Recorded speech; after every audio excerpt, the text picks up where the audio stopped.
తమ్మినేని గారు మాట్లాడతారు చూడండి, పవన్ కళ్యాణ్ని మాలాగా నువ్వు భూ కబ్జాలు చేయలేవురా అన్న సమాధానమే వస్తుంది చూడండి.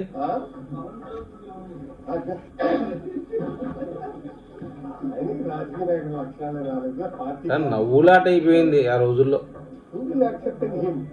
వైసీపీ నేత, శాసనసభ మాజీ స్పీకర్ తమ్మినేని సీతారాం, ఆయన కుటుంబ సభ్యులు 4 కోట్ల భూమి కొట్టేసేందుకు చేసిన పన్నాగం బయటపడింది. భూ యజమాని బతికి ఉండగానే చనిపోయినట్లు నకిలీ ఎంత బ్రెయిన్ వాడాలా, దానికి ఎంత నాలెడ్జ్ ఉండాలా. మహిళను యజమాని కుమార్తెగా చూపించి విలువైన భూమిని తన కుమారుడి పేరిట రిజిస్ట్రేషన్ చేయించుకున్నారు.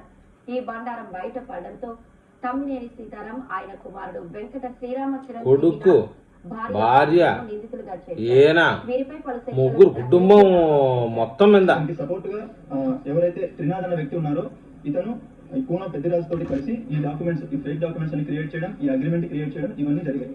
దీనికి సంబంధించి ఎవరైతే రిసీవర్ అంటే బయ్యర్ పర్చేజర్ ఎవరైతే ఉన్నారో వీళ్ళు వచ్చేసి ఈ ఎక్స్ స్పీకర్ గా ఎవరైతే వర్క్ చేశారో తమ్మినేని సీతారాం గారి అబ్బాయి తమ్మినేని వెంకట శ్రీరామ చిరంజీవి నాగ అలియాస్ నాని, ఈ వ్యక్తిని. సో ఇందులో ఏంటంటే వాళ్ళు ఎవరైతే పర్చేజర్ బయ్యర్ ఉన్నారో ఆ నాని కావచ్చు, ఆ తమ్మినేని సీతారాం గారు కావచ్చు, వాళ్ళ స్పౌజ్ తమ్మినేని వాణి గారు ఎవరైతే ఉన్నారో వీళ్ళు ముగ్గురు కలిసి వాళ్ళ కాలేజ్ లో, ప్రైవేట్ డిగ్రీ కాలేజ్ ఏదైతే అమ్మాయి వాళ్ళు రన్ చేస్తున్నారో అందులో ఉన్న 4 లెక్చరర్స్, ఫ్యాకల్టీ మెంబర్స్ ఎవరైతే ఉన్నారో వాళ్ళని సాక్షి సంతకాలు పెట్టించారు. 2 డాక్యుమెంట్స్. ఎవరికి సెల్లర్ ఎవరైతే రజనీ ఉన్నారో ఆ పర్సన్ పరిచయం లేదు, ఆవిడ ఎక్కడ ఉంటారో కూడా తెలియదు యాక్చువల్గా. భలే ఉంటారండి వీళ్ళు. మొత్తం కుటుంబం దిగిపోతుందండి వీళ్ళకి మొత్తానికి. నిన్న కాక మొన్న సీది అప్పలరాజు కొడుకు విషయం కూడా ఇదేనండి సోది. మొత్తానికి కుటుంబం ఉండాల్సిందే కేసుల్లో. ఒకరుండి ఒకరు లేకపోతే వీళ్ళకి ఏమైనా అవమానమేమో. ఈయనకైతే మన తమ్మినేని సీతారాం గారి విషయంలో మొత్తానికి భార్య, కొడుకు వీళ్ళందరూ ఇన్క్లూడ్ అయినాడు. అదే సీది అప్పలరాజు విషయంలో ఆయన కొడుకు, ఆయన వాళ్ళ మిత్రులు అందరూ చాలామంది ఉన్నారండి. మొత్తానికి ఈ వీడియో సారాంశం ఏంటంటే, పవన్ కళ్యాణ్కి తమ్మినేని సీతారాం మాదిరి భూ కబ్జాలు చేసే అలవాట్లు లేవు, మాలాగా రాజకీయం చేయలేడు అని చెప్పి చెప్తున్నాడు.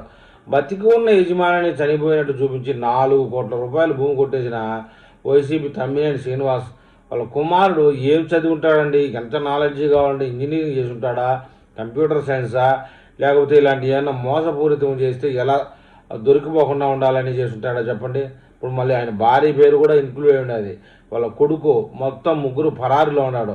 మొత్తం మీద 3 బెటాలియన్స్ పోలీసులు, 3 గ్రూపులు పోలీసులు వీళ్ళ కోసం తిరుగుతున్నారు. ఇవాళ పరార్ అప్పలరాజు పరార్, తమ్మినేని సీతారాం పరార్.